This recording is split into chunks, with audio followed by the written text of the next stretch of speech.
Hello YouTube, this is Neon Arroyo. Today I'm going to speak about anthrophobia, agoraphobia, what they are, how I came to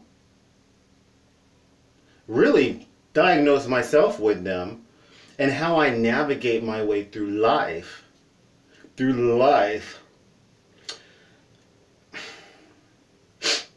Excuse me, with these disorders, because obviously I have to go out in public. I have to do things sometimes.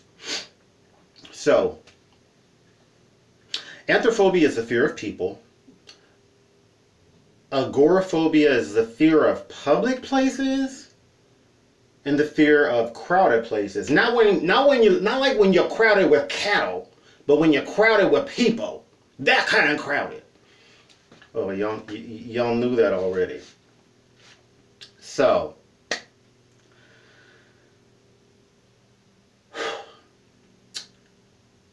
officially I was diagnosed by a psychiatrist like 10 years ago, 15 years ago, I don't know, a long time ago. Shoot.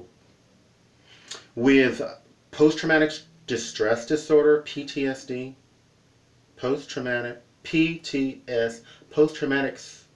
stress disorder, yeah, PTSD. Major depressive disorder, and gender dysphoria.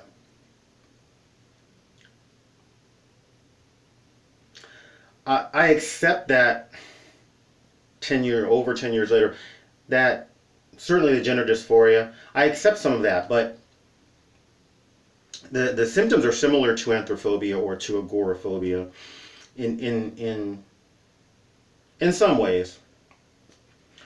So I was reading a book called Beginning to Heal. I also read their seminar version, which was 2 cassettes and a little booklet that covered their seminar version of that book. At the end of the book, there's stories where people tell their story of healing, of recovery, of coping, of bearing the weight of the long-term effects of incest, of child abuse, sexual, and other forms of abuse. Because usually if somebody's abused sexually, there's probably more abuse going on. One lady had talked about her agoraphobia. To be quite frank, she suggested that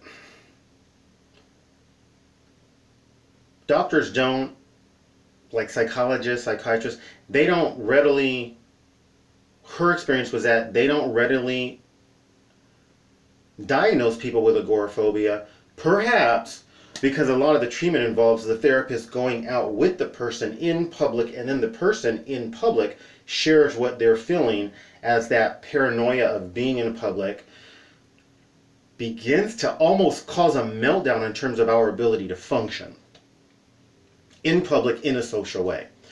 So as she described her issues with being in public, a lot of it dealt with the fact that she was sexually abused in public on a train.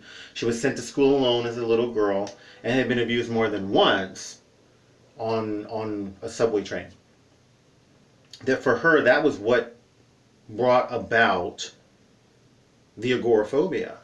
And I then realized, oh, I have agoraphobia. It's really tough to be in public. I would have panic attacks, and people are trying to kill me and stab me and shoot me, and even children, women, everybody. I was just afraid of everybody. Sometimes I'd have a panic attack. Sometimes the world would start to spin. That's what I was doing out here. I was spinning. You might not have seen it, but I'm spinning right now. Literally. So I probably more than once I nearly passed out. So I realized I was agoraphobic. Later on, I realized that a better description would be anthrophobia. And anthrophobia, the condition, I will be anthrophobic.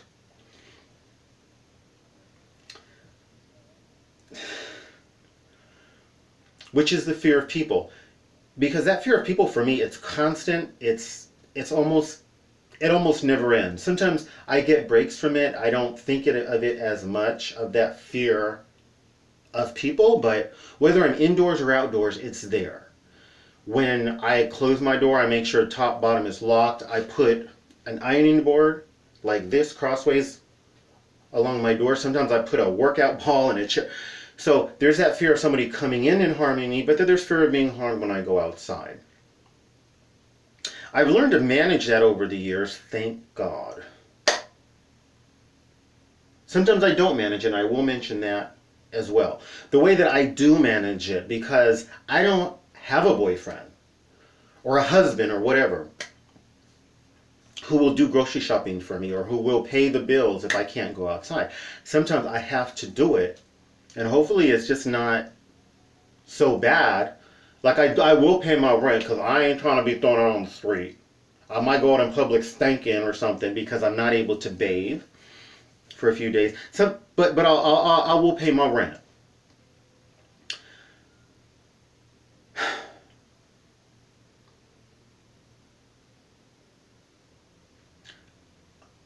I'm blessed in that I've learned to visualize sending and receiving love from people when I'm outside. With that, right now I'm inappropriately scratching myself, but y'all can't see that, so just pretend I'm not. Okay, done. So I visualize myself sending and receiving love from people in my own way. It's very corny the way I do it, but it works for me. It's a challenge to make and force my mind to hone in on this visualization versus the fear of being stabbed or beat up or shot or beaten to death or punched in the face or any of these myriad things that my fear of people causes me to think is going to happen whenever they near. Like it's like invasion of the body snatchers. I don't know what's inside their body. They might come out and get me. So when I'm not functioning, I stay in my room for a long time and I don't leave my room. One day I knew I hit bottom and I was going to be staying in my room for a while. And I didn't really want to know how many days am I staying in my room because I knew it was unhealthy. But I marked on the calendar and I stayed in my room till basically the trash built up. I had enough to trash. 9 days. That's what happens when I don't function. I just stay in my room, the door's locked, nobody can get me. I've done this a lot over the years. Recently I had a 9-day, however, during that 9-day period, I did leave a couple times. So I can't really say how many days. It was one of those things where I don't even want to know how many days. But I know I didn't work out for 9 days, and most of those days I stayed in my room. So it may have been there like a 4-day or a 5-day might have been the most. So that's not when that's when I'm not handling it well. That's when I'm not handling it well. I've been involved in personal growth for years and years and years and years. So things are getting better. I know that sounds probably like I'm not functioning at all. So that's what it is and how I deal with it and how I came to know that I have anthrophobia. I study Spanish a lot. When I'm in my room for days and days and days, I'm studying or reading or, generally speaking, being as productive as I can regardless. And I was studying Spanish. I came across an article. I don't know the website, but it's sort of a Chilean site to teach people Spanish. And that's where I read, and they have some articles that are really like specific to like certain areas. And they were going through all of these fears, agoraphobia, anthrophobia, and that's how I learned about anthrophobia, and I thought that's really a better diagnosis for me. I'm not an expert. This is my opinion. This is how I cope. This is not like a clinical diagnosis. This is a clinical expose as to what? No. All right. That's about it. If you like my video, please like, subscribe, share, comment, commercials, recommend my video. Do one or more of those. Thank you. Best wishes.